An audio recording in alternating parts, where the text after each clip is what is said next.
Perlas del libro de Zacarías. Cuando se estudia la Biblia muy livianamente, muy ligeramente, corremos el riesgo de interpretar o de entender ciertos pasajes de tal forma que no dice la palabra de Dios. Una de ellas es Zacarías capítulo 13, versículo 6. Gracias te damos, Señor, porque nos permites meditar este día en las perlas del capítulo 13 de Zacarías. Danos sabiduría, Padre, para poder entender cada uno de tus mensajes que nos tienes reservado. En el nombre de Jesús te lo rogamos. Amén. Estamos llegando casi al final del estudio del libro de Zacarías. Como ustedes se habrán podido dar cuenta, Zacarías es un libro profético, un libro que habla acerca de la restauración del reino de Dios, un libro que tiene mensajes muy similares que el libro de Apocalipsis. Un libro que habla mucho de la vida del ministerio de Jesús en su primera venida, pero también habla de lo que va a suceder en su segunda venida. En este capítulo 13 nos vamos a encontrar con pasajes que hablan acerca de lo que le sucedería a Jesús cuando estuviera aquí en la tierra, encarnado, tomando nuestro lugar. En los primeros versículos se continúa, en los 6 primeros versículos, se continúa con el anuncio de en aquel día. En el capítulo 12 hemos visto 6 veces cómo Dios menciona lo que sucedería en aquel día, en el día del Mesías. Y una vez más en el capítulo 13, versículo 1 dice, en aquel tiempo habrá un manantial abierto para la casa de David y para los habitantes de Jerusalén. Se está haciendo referencia al día del Mesías que se mencionó en el versículo 10 del capítulo 12. La venida del Redentor llamaría de un modo especial la atención de los hombres a las medidas que Dios ha dispuesto en cuanto al pecado. Siempre había existido un manantial abierto. Los hombres siempre habían podido obtener el perdón del pecado mediante la fe en un Salvador venidero. En los tiempos de Zacarías el Salvador aún estaba en el futuro. Para nosotros, ese Salvador ya se encarnó, ese Salvador ya derramó su sangre por cada uno de nosotros. Esa sangre derramada nos limpia de todo pecado. Pero en el tiempo de Zacarías, esa sangre todavía estaba en el futuro. Pero este pueblo había despreciado en máximo grado lo que se había provisto para su salvación. Y ahora debía extenderse una nueva invitación. Dios es el Dios de las segundas oportunidades. Siempre va llamando. Y en aquel tiempo habrá un manantial abierto para la casa de David y para los habitantes de Jerusalén. La oportunidad de alcanzar perdón, la oportunidad de ser lavados, de ser limpiados de sus pecados, para la purificación del pecado y de la inmundicia. ¿Cuánto nos ama Dios? ¿Cuán grande es ese amor que nos reitera su invitación una y otra vez? A Israel como nación le reiteró su invitación tantas veces. Cuando leemos el libro de los jueces, realmente nos sorprendemos cómo es que Dios puede ser tan tolerante con la humanidad, con su pueblo. Y en la vida personal de cada uno de nosotros, el tiempo que tenemos de vida, ¿cuántas veces el Señor nos ha dado una nueva oportunidad? Hay manantial abierto. Hay un manantial abierto para la purificación de tus pecados, de mis pecados, de nuestras inmundicias. Podemos ser salvos Solo depende que nosotros así lo querramos.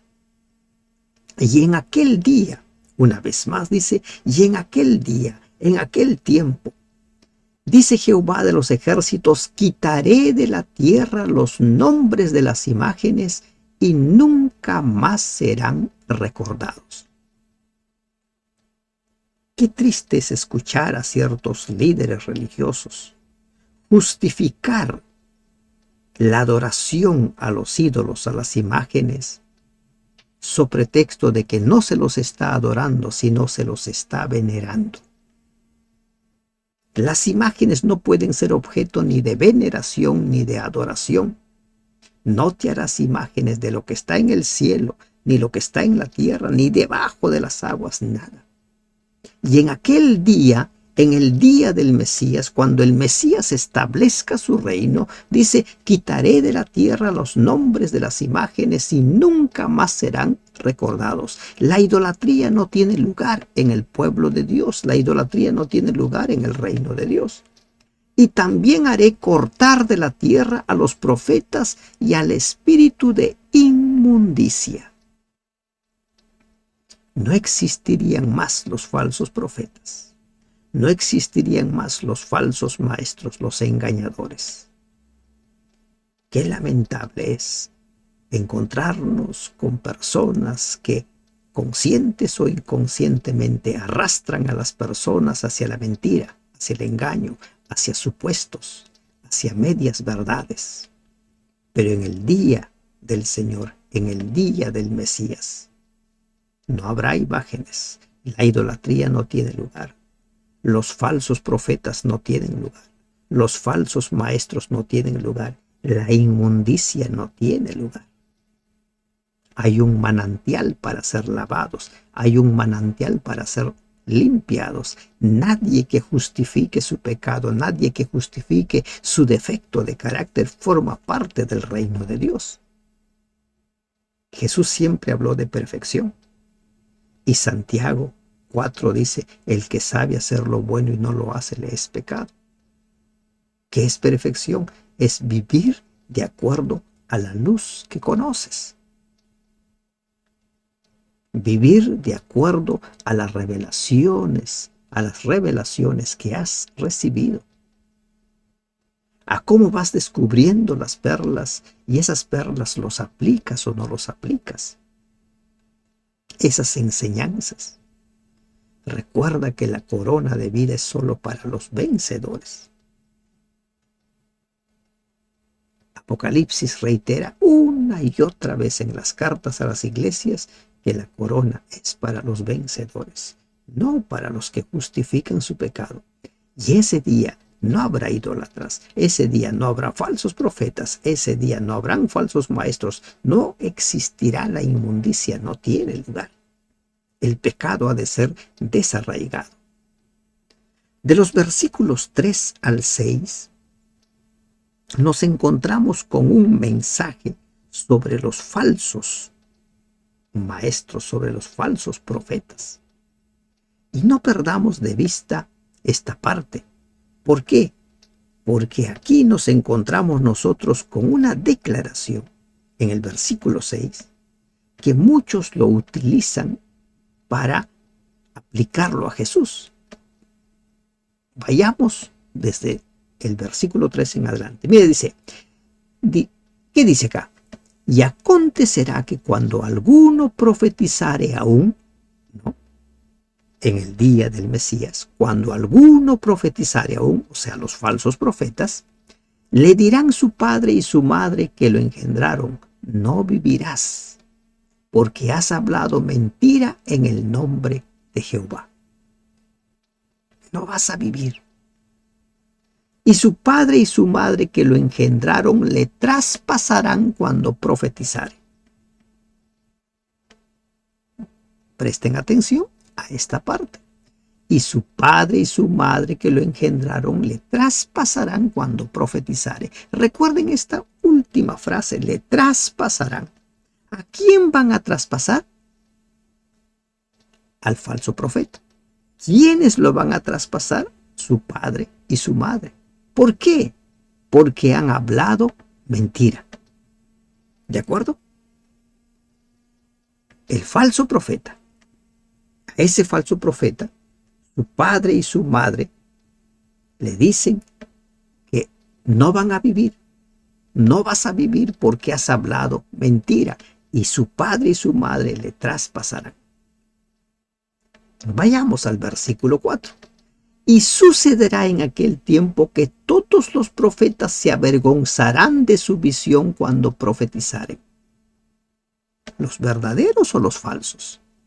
Los falsos profetas, que dice, se van a avergonzar. Esos a quienes sus padres les han dicho, no vas a vivir porque has enseñado mentira, has profetizado mentira. Ellos se van a avergonzar de su visión, ni nunca más vestirán el manto velloso para mentir. Muchos de esos falsos profetas se arrepentirían. Muchos de esos falsos profetas dirán, no, ya no me voy a vestir con el manto velloso para profetizar, para mentir.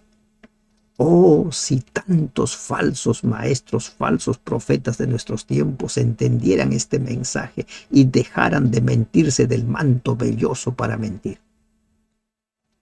Dejaran de enseñar medias verdades, dejaran de enseñar supuestos, dejaran de pretender presentar como verdades pensamientos particulares, argumentos muy particulares. Y aquí se anuncia el arrepentimiento de estos falsos profetas. Ni nunca más vestirán el manto velloso para mentir. Y dirá, ¿quién va a decir? Aquel que enseñaba mentiras, aquel falso profeta, aquel a quien sus padres le dijeron, vas a morir porque enseñas mentira, a quien sus padres traspasarían. No soy profeta. Labrador soy de la tierra, pues he estado en el campo desde mi juventud. No soy profeta. Reconocen que nunca han recibido el llamado de Dios. Reconocen que nunca han enseñado la voluntad de Dios, la palabra de Dios. Reconocen. Y estos que reconocen que nunca han recibido el llamado de Dios, estos que se irrogaban el don de profecía, estos que enseñaban mentira, estos a quienes sus padres traspasarían, dice, y le preguntarán, ¿qué heridas son estas en tus manos? Y él responderá, ¿quién? Ese profeta falso que se ha arrepentido, el que dice, no soy profeta, el que ya no vestirá vestido velloso para mentir. Con ellas fui herido en casa de mis amigos. ¿Quién es el que dice, con ellas fui herido en casa de mis amigos? Ese falso profeta que enseñaba mentira. Cuando nosotros tomamos este versículo 6 aislado de los versículos 3, 4 y 5, podemos vernos tentados como muchos, porque hay muchos que toman aisladamente este versículo y dicen que es Jesús. Jesús es el que dice, con ellas fui herido en casa de mis amigos. Cuando leemos aisladamente un versículo, cuando no leemos todo el mensaje completo, corremos el riesgo de malinterpretar las Escrituras.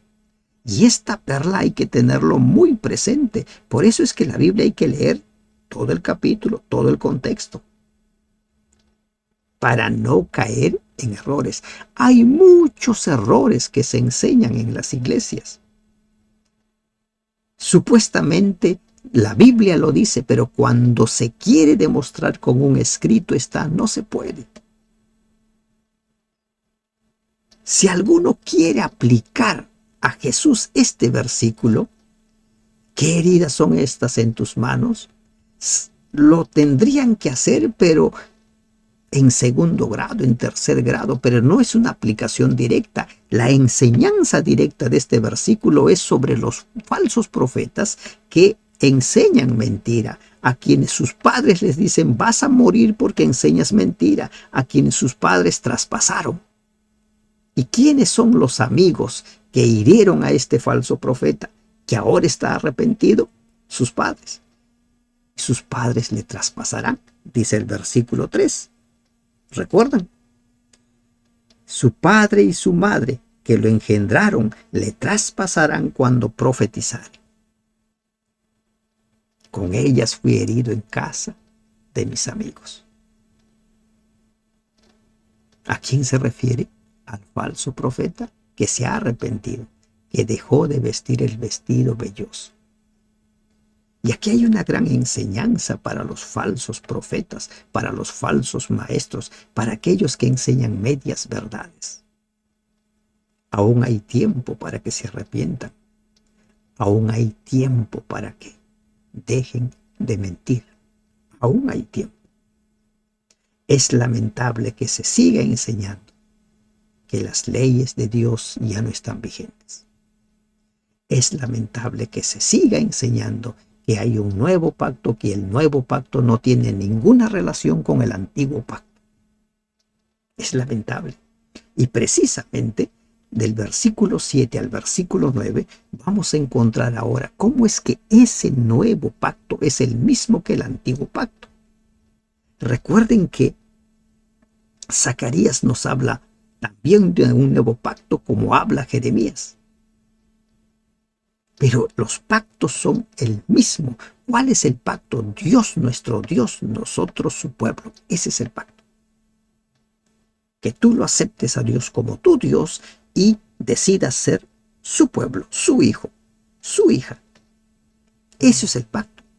No necesitamos nosotros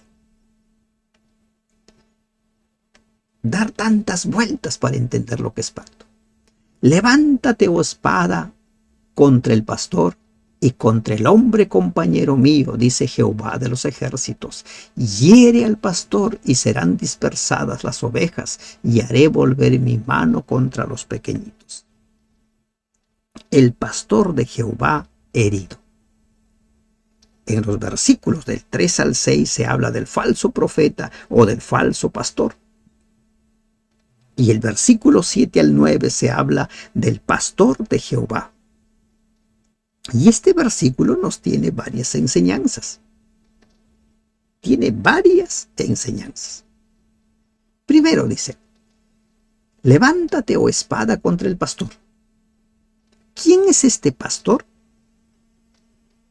Este pastor es Jesús mismo. ¿Y por qué decimos que es Jesús mismo? Porque en Mateo 26:31, Jesús se aplicó a sí mismo esta profecía dada por Zacarías. Leo 26:31, dice, entonces Jesús les dijo, todos vosotros os escandalizaréis de mí esta noche, porque escrito está, heriré al pastor y las ovejas del rebaño serán dispersados.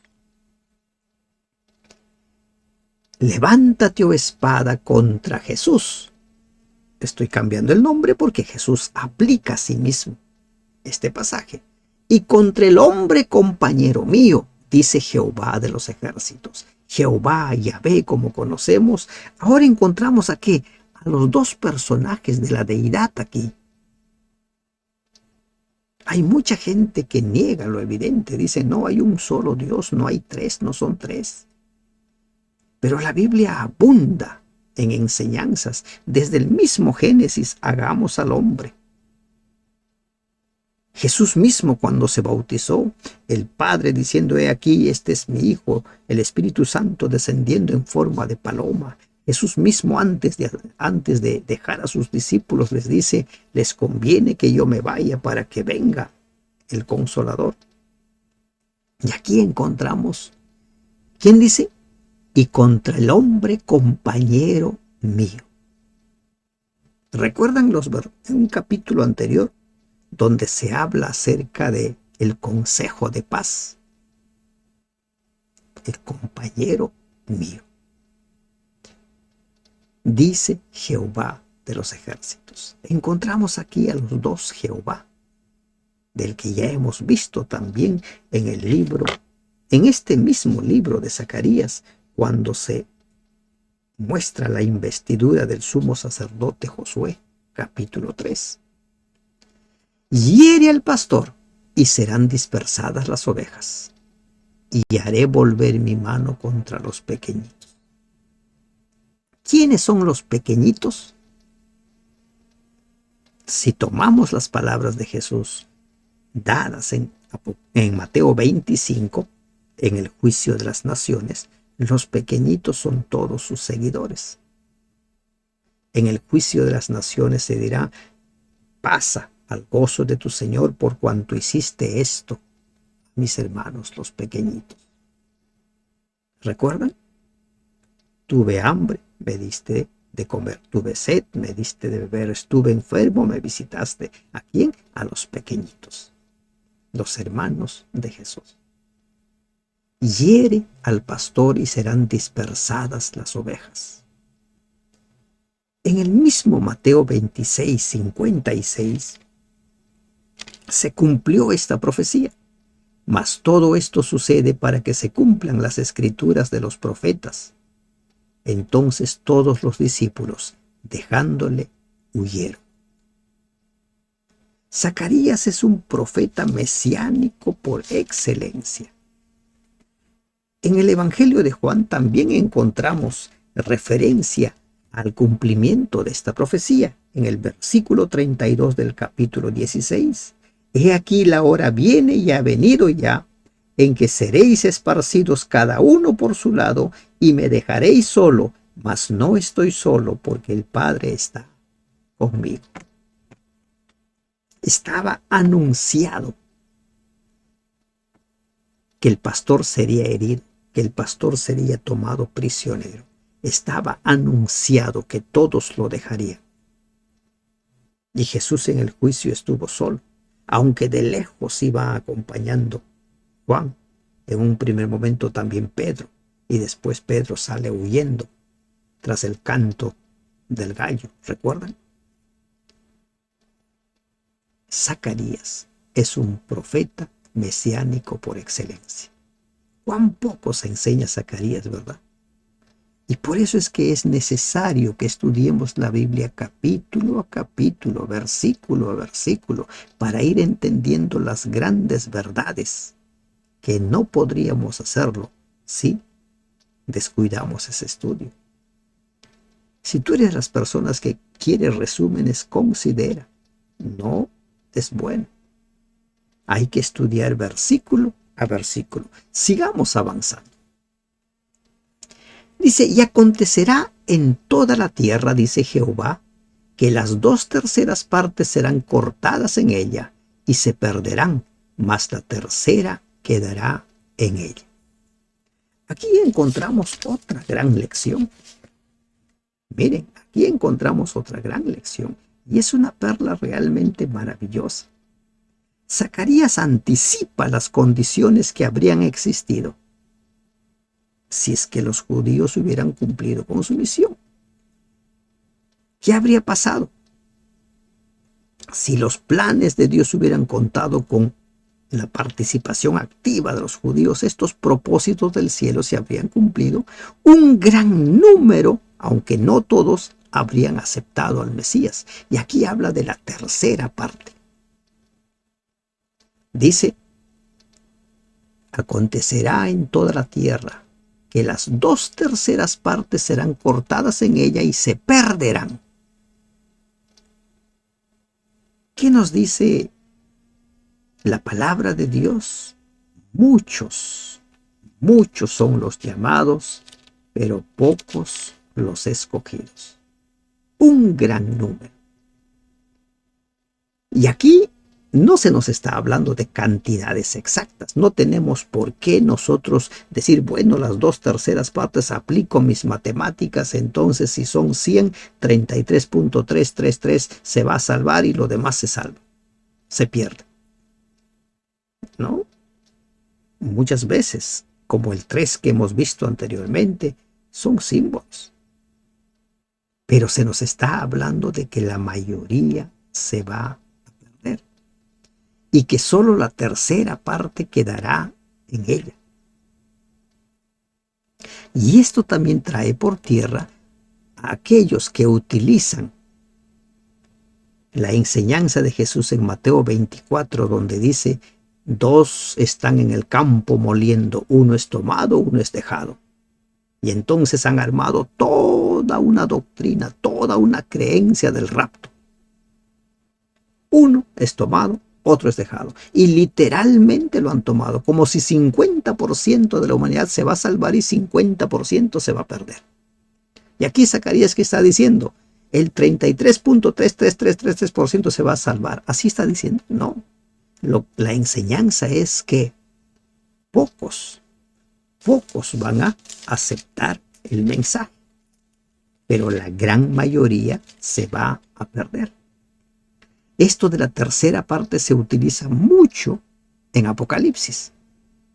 Recuerden ustedes, cuando se van abriendo los sellos, cuando suenan las trompetas, se habla mucho acerca de la tercera parte. En Mateo 24:12 dice: y por haberse multiplicado la maldad, el amor de muchos se enfriará. El amor de muchos.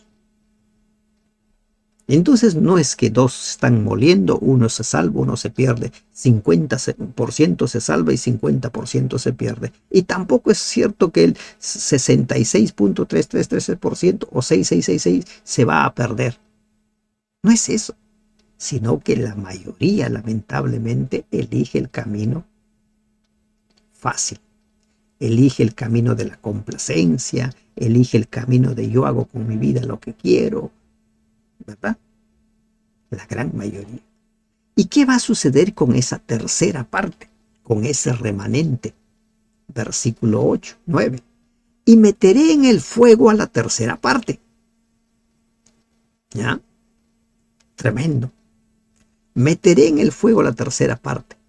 ¿Para qué los va a meter en el fuego? Los fundiré como se funde la plata y los probaré como se prueba el oro. ¿Ah? Los probaré como se prueba el oro. ¿Recuerdan lo que escribe el apóstol Pedro en su primera carta en relación a la prueba? Dice primera de Pedro 1:7: para que sometida a prueba vuestra fe, mucho más preciosa que el oro, el cual, aunque perecedero, se prueba con fuego, será hallada en alabanza, gloria y honra cuando sea manifestado Jesucristo.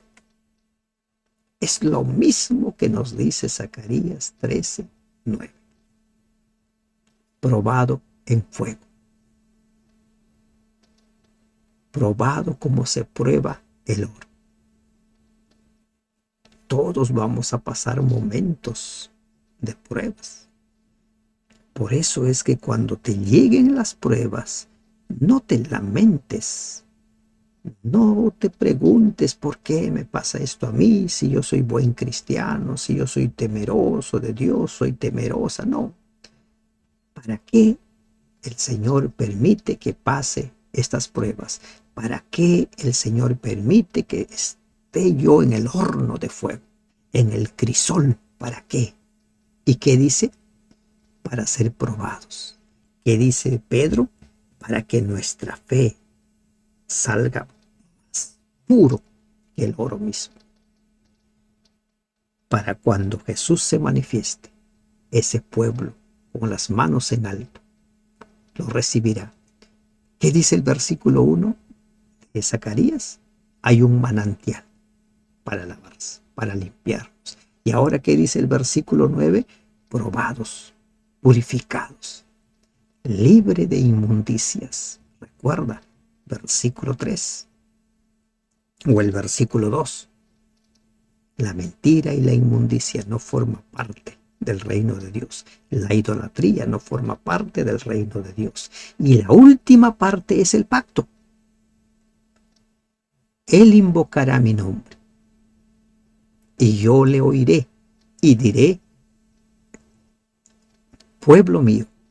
Y él dirá: Jehová es mi Dios. Este es el pacto. Lo mismo que dice Apocalipsis capítulo 21. Lo mismo. Cuando Dios reine con su pueblo, dice el versículo 3 de Apocalipsis 21, Él morará con ellos y ellos serán su pueblo, y Dios mismo estará con ellos como su Dios. Ese es el pacto. Él invocará mi nombre, y yo le oiré, y diré, pueblo mío, y él dirá, Jehová es mi Dios. Y la invitación está extendida. Dios va a establecer ese pacto, ese nuevo pacto. Algunos lo llaman nuevo pacto, pero como usted ve, es el mismo pacto de siempre. Dios, nuestro Dios, y nosotros, su pueblo. Es el mismo. Se va volviendo a presentar porque lamentablemente los seres humanos o la iglesia o su pueblo lo rechazó en un determinado momento, pero Dios lo vuelve a presentar y es el mismo. Él, nuestro Dios, nosotros, su pueblo. Ese es el mensaje. Cuántas perlas que hemos encontrado en este capítulo 13 del libro de Zacarías. Recuerda, no seas un estudiante un tanto descuidado, no seas un estudiante apresurado.